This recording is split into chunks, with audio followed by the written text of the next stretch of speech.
ห้องการคุ้มครองและบริหารตัวเมืองเวียงจันทน์จัดกล่องประชุมเสื่อมซึมกฎระเบียบพรรคประชาชนปฏิวัติลาวสมัยที่12และคำแนะนำของคณะจัดตั้งศูนย์กลางพรรคให้แก่สมาชิกพรรคของตน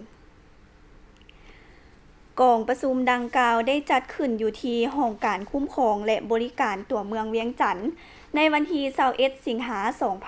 2026นี้โดยการเข้าร่วมของสหายภูธรแก้วดวงมณี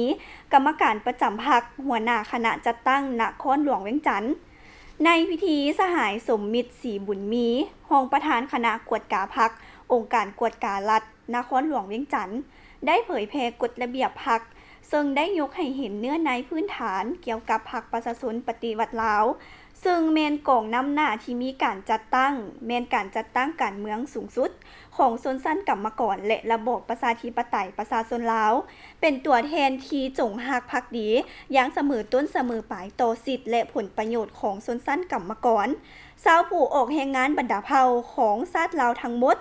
พรรคประชาชนปฏิวัติลาวสร้างตั้งขึ้นในวันที่22มีนา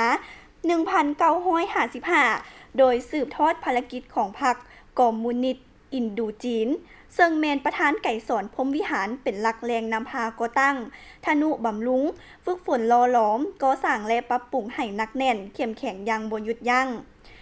จากนั้นสหายปัญญามณีวงศ์เลขาหน่วยพรรคฮักฐานหัวหน้าห้องการคุ้มครองและบริการตัวเมืองเวียงจันทน์ได้เผยแพร่คำแนะนำของคณะจัดตั้งศูนย์กลางพรรคเกี่ยวกับการจัดตั้งปฏิบัติกฎระเบียบพรรคประชาชนปฏิวัติลาวสมัยที่12ซึ่งได้ยกให้เห็นจุดประสงค์และระดับคาดหมายของคำสั่งดังกล่าวแนะนำบางเนื้อในโดยเฉพาะมาตรฐานของสมาชิกพรรคและเงื่อนไขของมหาชนผู้จะขยายเข้าเป็นสมาชิกพรรคการขยายพรรคสิทธิ์และการสิ้นสุดเป็นสมาชิกพรรคการคุ้มครองและการยกย้ายร่วมชีวิตพรรคการนำใช้บัตรสมาชิกพรรคและก็อื่นๆ